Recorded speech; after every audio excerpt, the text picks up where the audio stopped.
בית משפט, 2025, ראש ממשלה, תובע, שואל את ראש הממשלה, האם הלכת כל כך הרבה פעמים ובדקת אם מותר לך לקבל מתנה?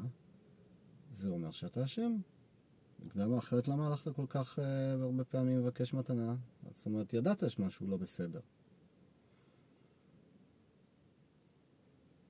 זה הטיעון. שמפניות, בקבוקים, גידה פיסטוק.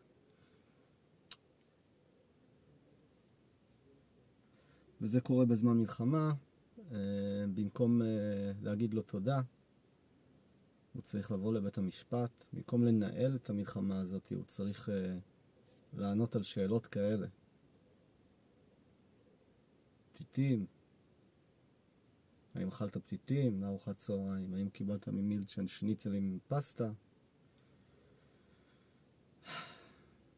אין מילים.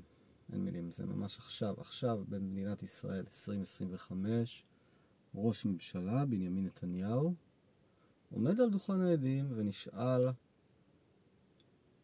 האם לא חשדת שמשהו אינו קשורה אם הלכת כל כך הרבה פעמים ובדקת אם זה בסדר לקבל מתנה.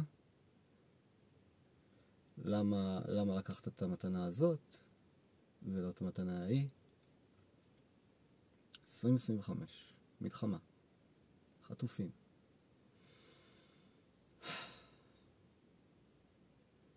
כבר היינו בסרט הזה. זה מתיש.